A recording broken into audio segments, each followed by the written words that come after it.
Hello and welcome. Today we've been tasked with talking about the peer review process. This is a wonderful process that ensures the rigour of scientific activities in the world. I want to go back in history to sort of the 16 and 1700s to talk about how the process of peer review came about.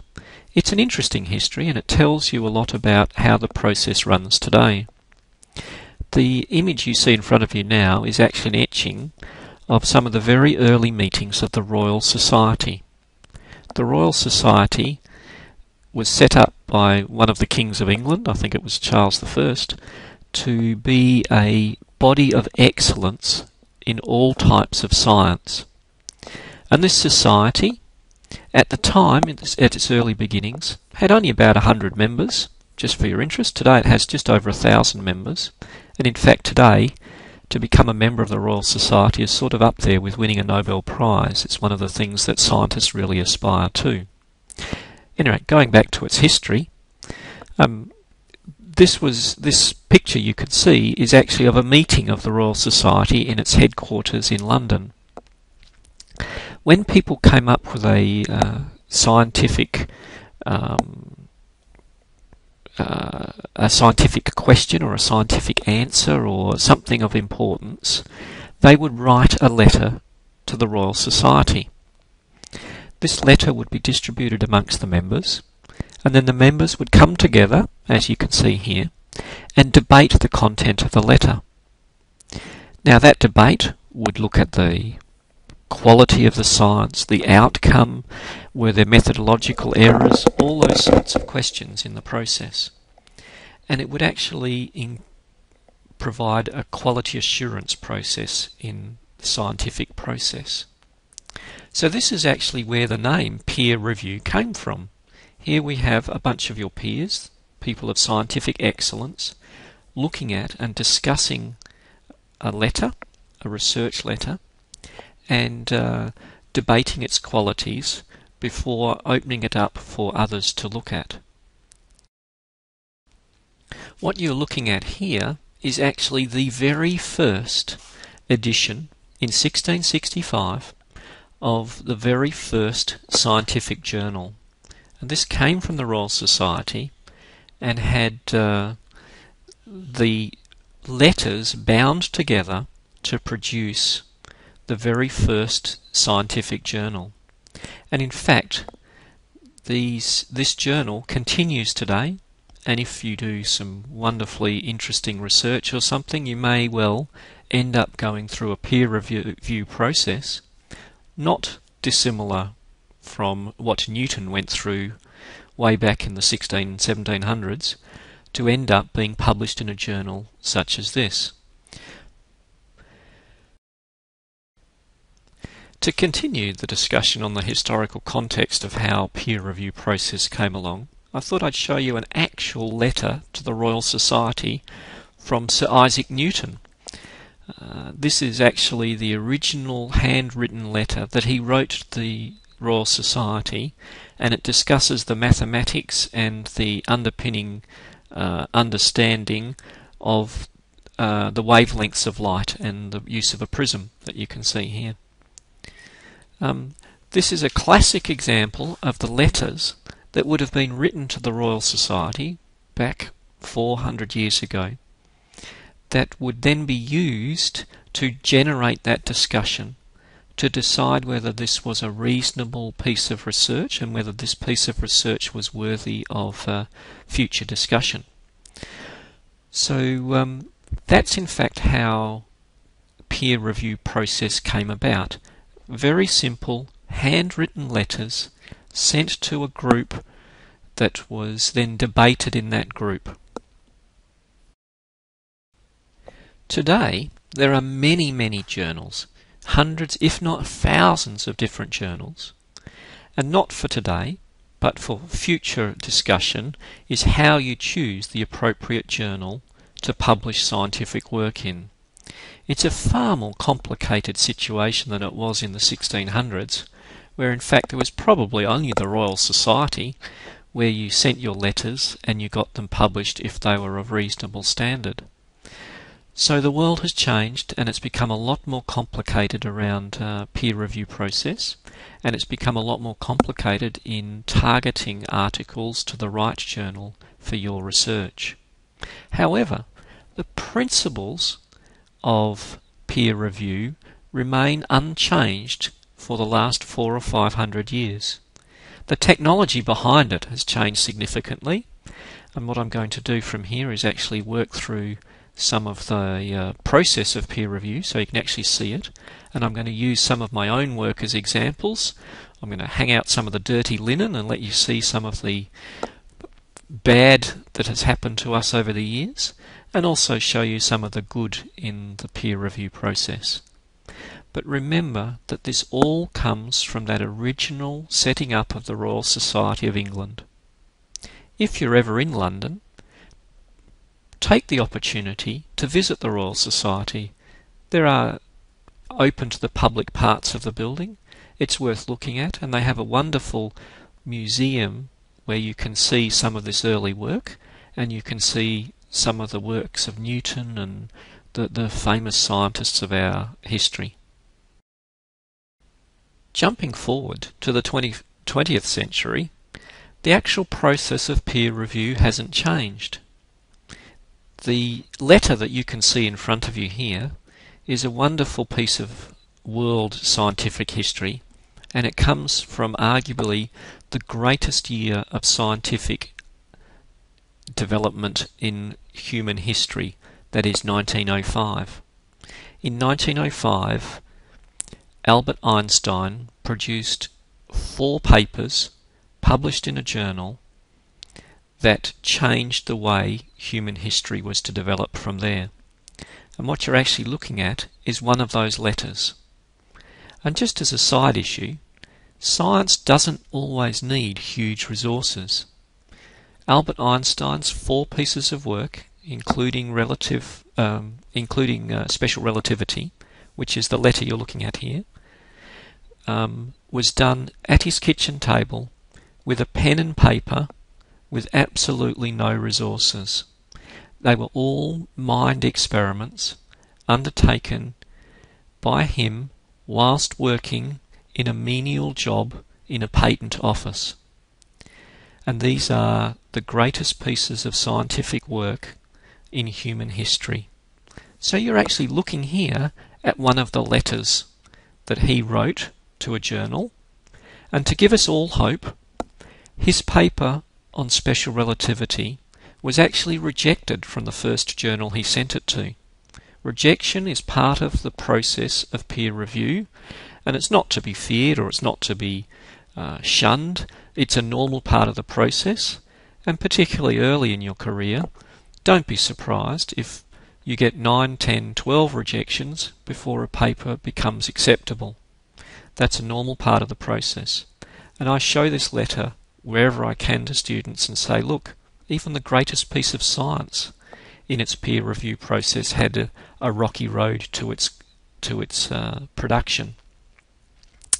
And just as a quirky, interesting point, when he finally did send it to the journal that published it, the editor read it and actually abandoned the peer review process and actually published the 4 papers in the sequence in 1905 without peer review.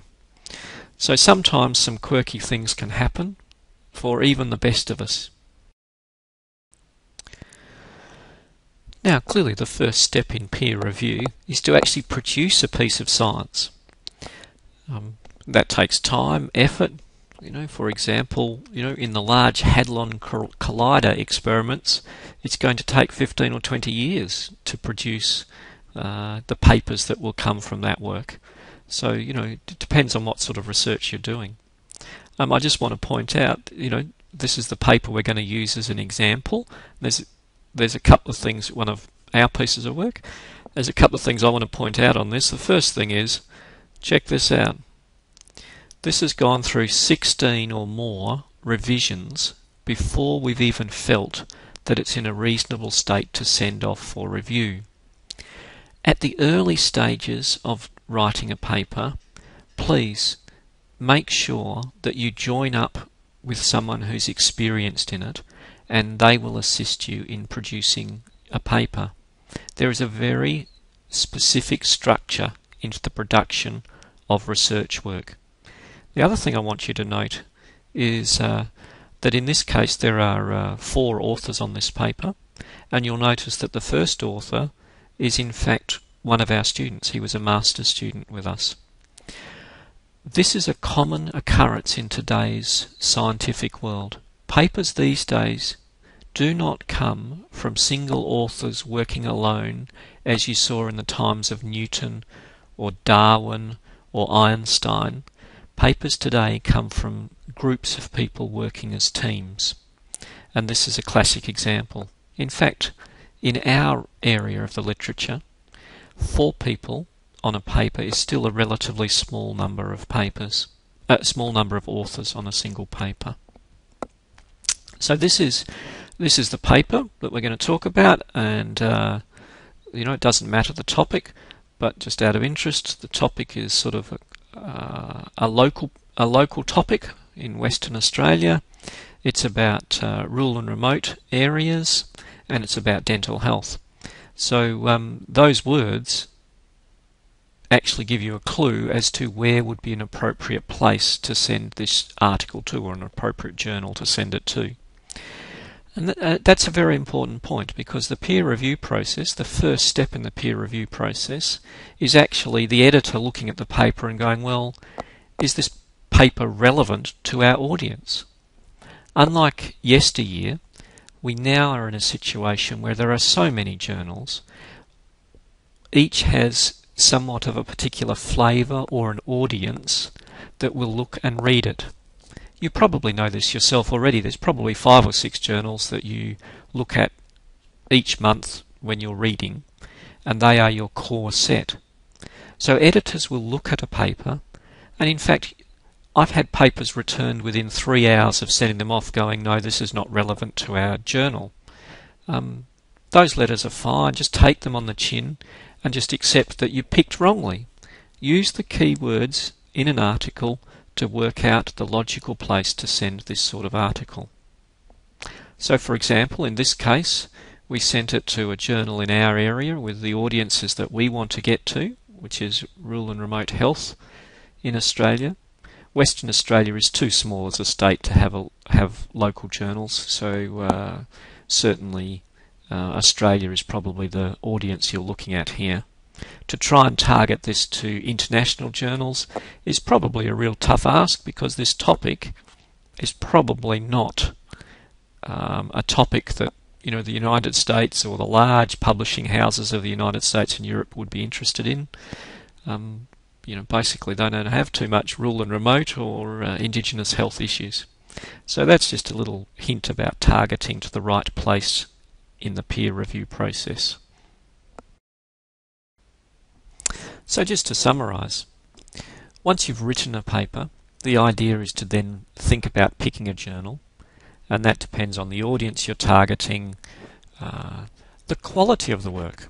If you're sitting down and you've come up with the solution to cold fusion, well, jingoes, many journals are going to be keen to publish that. It's going to enhance their profile and things. So if you've come up with the solution to cold fusion, then you go for some of the very senior journals in the world. And today those journals are journals like Science and Nature and some of those journals.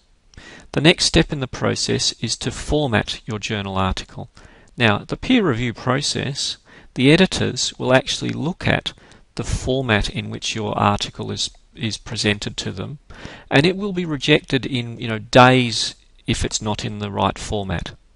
And this format is very highly precise and unique to different journals. So you need to get the instructions to authors for a particular journal, and all of those these days are on the web, so you just pull them down and have a look at them, and follow those instructions precisely. Those instructions will give you reference structure, table structure, figure structure, all of those sorts of things. Now you'll notice that formatting to the journal article is actually way down the list. There's the whole process that has gone on back up here, where you've actually drafted, done those 16 editions of the draft and built the paper. Those of you who do this on a regular basis will come to the conclusion that as you're actually building a paper, it's better to have a format that is stable and that you're used to reading and working with.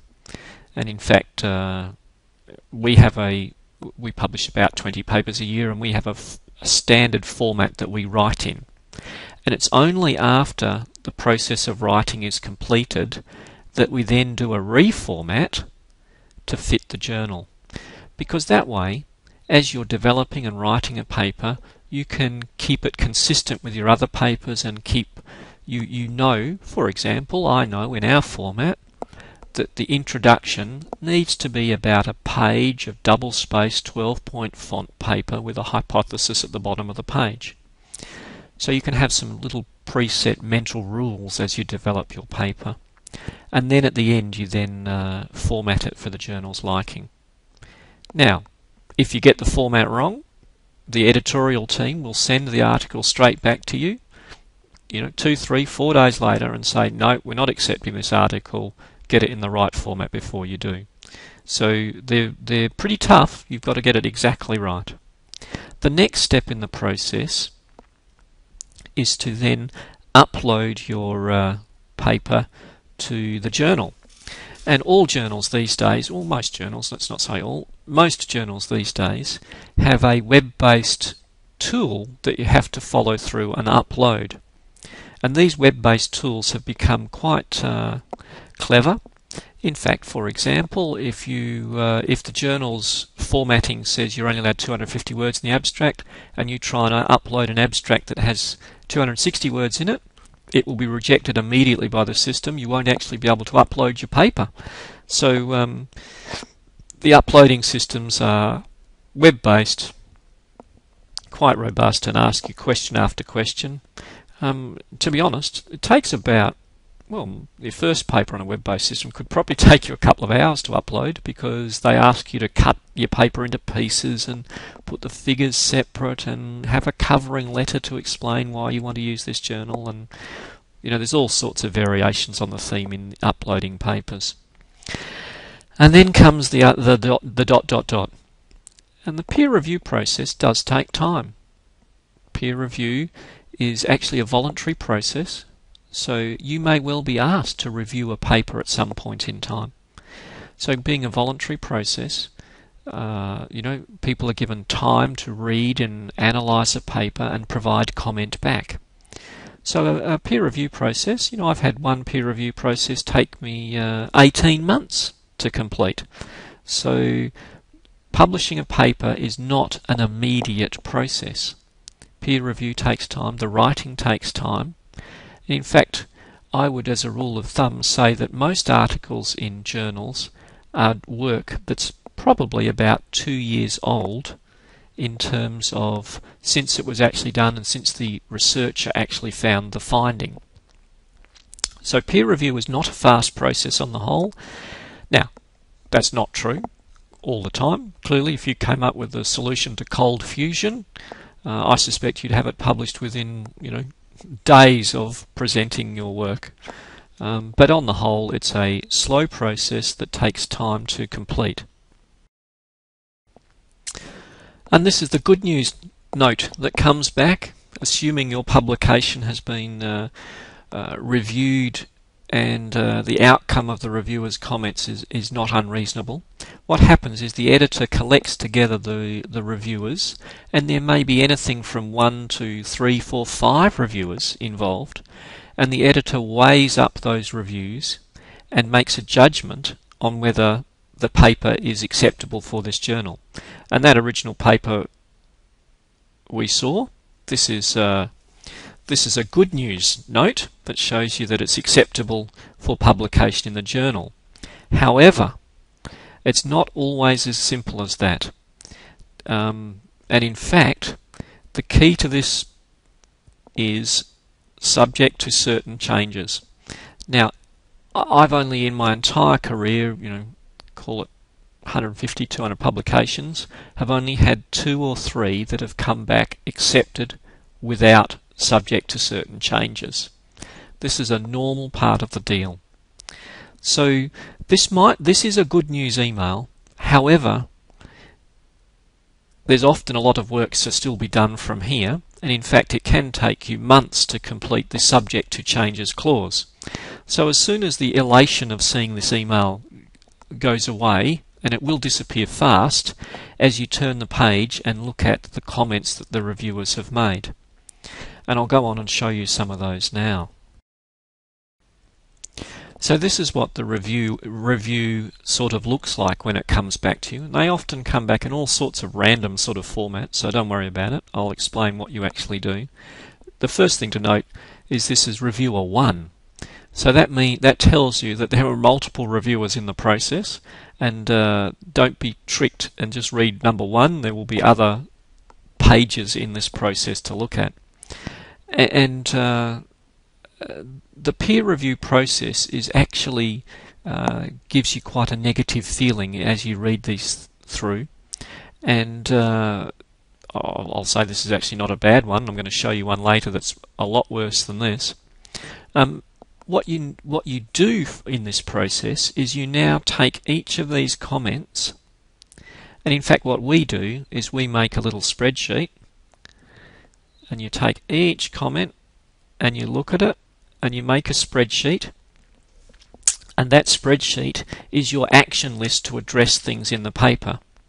Now, clearly, if you totally and utterly think the reviewer has got something completely wrong and the editor is mad or something like that, well, you can just withdraw your process and go to withdraw your paper and go to another journal. That's okay.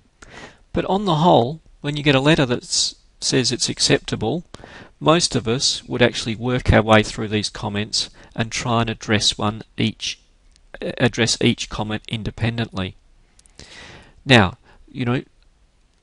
some of these you'll notice that there are more than one comment in each paragraph.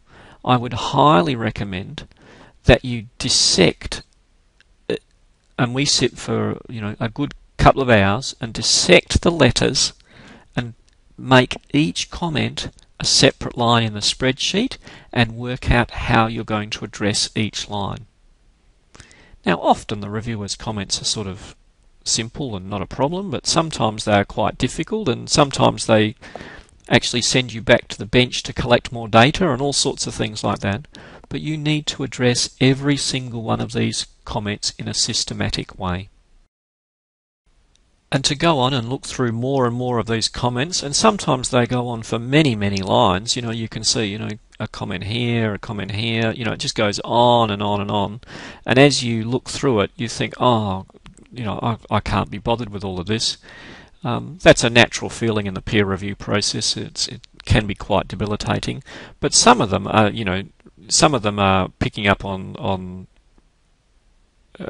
ridiculously simple things that are actually sort of more typographical errors, and you will laugh, you will get angry yourself when in a typographical error or something they have their own typographical error, and you'll actually pick those up and feel like writing back to the editor and going, well, look, even they make mistakes, and a missing full stop. Well, that's fine. So these, the types of comments you get can vary from complete data reruns through to please add a full stop or could you fix a spelling error. That's just the normal process of peer review. So here is the next stage in the process, and I'm going to spend a couple of minutes and talk about what happened in between to come to this stage. This is the celebratory stage. This is when you break out the bottle of champagne and celebrate that your publication is going to happen. So in between, you have worked through all of those comments. You have marked up and changed your paper completely to address each of the comments. Now, the important thing to remember in the peer review process is that these are a bunch of humans. They're actually at the other end working through this. So when you are sending your paper back, you don't ever just send it back, please find attached modified paper as per reviewers' comments. That's not the way to do it, because, well, you're not allowed to in many journals, but if you do that, the poor editor is sitting there going, well, I've got these 400 comments and I've got these, I've just got the old and the new next to me. How am I going to work out whether they've addressed all the comments? So the thing that all of us usually do is we, in our letter, covering letter that goes with the new version of the paper, we include the spreadsheet where we have dissected every comment, and we have a column next to the comment saying this is what we've done, and it's on page 34 and line 6 that shows it's been done. And that way the editor can pick up the letter, run his eye down the spreadsheet that's attached to it and go, oh, well, geez, these people have addressed everything on the reviewer's comments. And in some cases, an editor will run their finger down that table and go, that's it, I accept this paper for publication. And that's wonderful. In other cases, the peer review process it will be normal for the letter and the new paper to go back to those original reviewers for them to consider. That's not negative, that's just the process. And there are two outcomes of that, and those outcomes happen at various times. Sometimes the reviewers will come back and go, yep, thank you very much, I think you should now accept this. Now they're really nice little notes to get, and that's good. The other way they will come back is, yep, that's good, but I still think they should do this, this and this, or they've missed this bit here, or, oh, and by the way, I've found this new problem. And there will be iterations of this review process. That's quite normal. Have you noticed that I've used the word the reviewer? I haven't actually commented on the name of the reviewer, because one of the cores to the peer review process is that it's anonymous. You don't actually know who's reviewing your paper. Now, once you've been in the process of writing papers and reviewing papers, and you've been around for 10 or 15 years doing this, you will start to learn the language sets that the key people in your discipline use. In fact, do laugh, you'll start to learn the fonts and the font sizes that key people use, and you'll actually be able to work out who's reviewing your paper. I'll actually tell you a very funny story. For part of my year, I go and live at a university college with other senior academics. And one year I sent a paper in for review, and I got that review back whilst I was at the college, living in a room next door to a friend of mine. And I read the review, and I know the font that he uses. He uses a Calibra font, which is rather unique. And so I'd worked out that I'm actually sitting in the room next door to the person who'd just done the review and sent it in. So over dinner I laughed and I said, to him, I won't use his name, but thanks for the nice review of my paper. And he looked rather surprised, and I said, I think we can all work each other's out, and it was a very pleasant review that you gave, and we had a good laugh about it. A reviewer can actually be someone just down the corridor from you in your office, or it can be someone on the other side of the world. So you will not ever find out exactly who the reviewers are, unless they ring you up afterwards and say that was a great paper and thanks for sending it in. Now, getting back to the picture we're looking at here, you're actually looking at the email you get saying, congratulations, your paper's fantastic, we've accepted your paper. You wait a while, and then they send you this, and this is what we call the letter of proof. And proofs are a process in publishing. At this point, really, the peer review process is over because the paper is accepted. At this point, the paper's accepted and the peer review process is over. But the important thing to notice here is that proofs usually have extremely short deadlines. For example, 3 days. So in reality, you only get 3 days to look at the proof and make final edits. Although not technically part of the peer review process, I'm going to highlight the proofing because it's a really important part of making sure your paper is correct. The process that happens at a journal is that the editor says that this paper is acceptable, and then that version is passed to the processing team or the production team.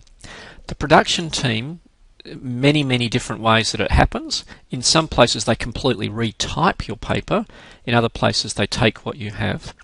But they are not scientifically skilled people. So they will put the paper together on the journal paper exactly how it will come about in the journal. Now sometimes they make mistakes. For example, I've had different table headers applied to the wrong table, switch them around. Others I've had authors left off.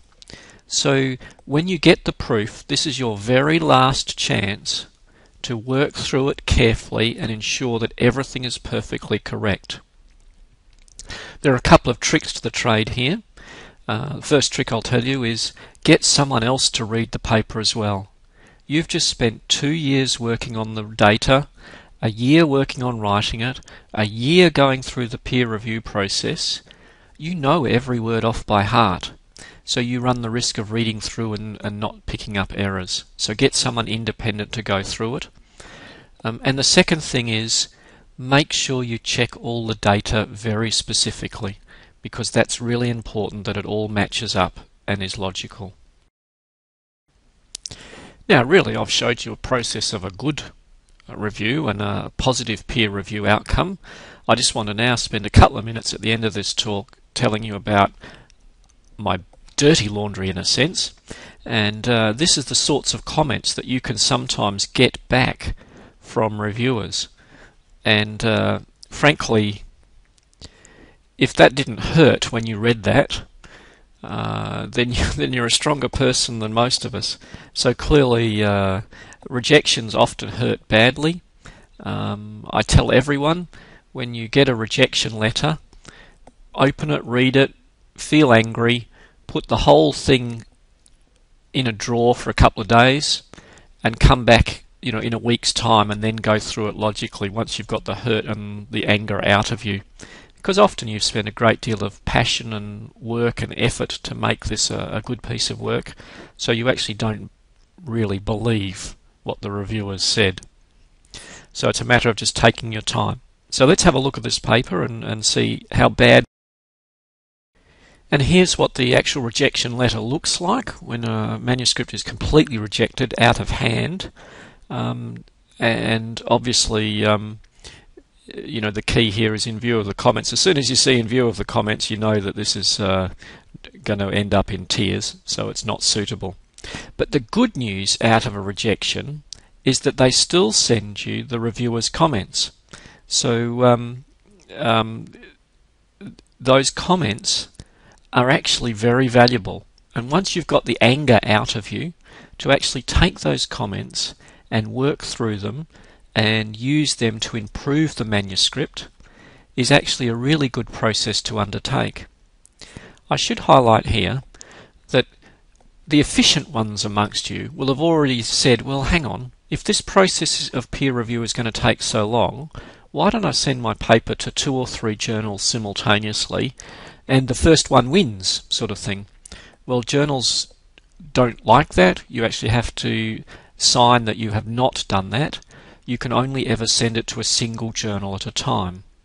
However, once a paper is rejected by a journal, it's your work. You're free to go and send it somewhere else. So a letter like this is actually, this sounds bizarre, a letter like this is actually really positive. You take this letter, you look at the reviewer's comments, you address the ones that you think are worth addressing, you reformat the article, and you send it to another journal. So this can actually, and some people I know use this as part of their actual manuscript writing process. They'll write the manuscript before they get to draft 5, 6, 7. They'll actually just send it off to a journal, wait for a couple of months until the review comes back, and then use that review to improve it before they send it to the real journal that they want to send it to. Now that's actually inappropriate, because remember that this peer review process is your peers, your friends down the corridor, and they're doing it for free, and you are just adding to their workload to edit your paper. So that's not an appropriate process. So I thought we'd have a quick look at the sorts of comments that come in on these sorts of things. So here's some of the comments you can see, and fairly damning comments, and you can see here this sort of stuff, and these are quite damning comments. However, a number of them are purely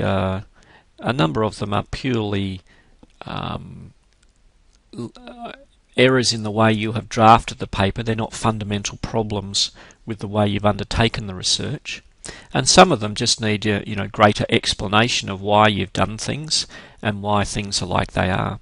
So the reality is, by following the same process of building a spreadsheet of all the comments and then addressing each individually, should apply after a paper is rejected before you send it to the next journal. And that improves the quality of your publication. And that's actually a step that in the old days, if we go back to the beginning of this talk again and think about Newton and his Hooke and his colleagues, they didn't have that opportunity of a evolutionary approach to it. They had a single journal, and if it was rejected, it was rejected, sort of thing. So I think we should count ourselves lucky that we live in the current age when it comes to peer review. So to conclude, just to bring a summary to the peer review process, basically it starts with the development of a paper. That paper you then prepare and format and prepare for a journal. Once it's prepared for the journal, you then send it off, and it starts a loop of peer review. That peer review loop can come to you with feedback, and then you can send it back to the peer review process. There are either two outcomes of peer review. Either there is the rejection, and if a paper is rejected, that's okay. Take that rejection and move on, and feed it back into your development process, and from there you can then produce a new version of the research and send it to a separate journal. It's extremely rare that on rejection after a redevelopment that you may send it back to the same journal. They don't normally accept those sorts of papers. And the other outcome of the peer review process is the good news one, where your paper is acceptable.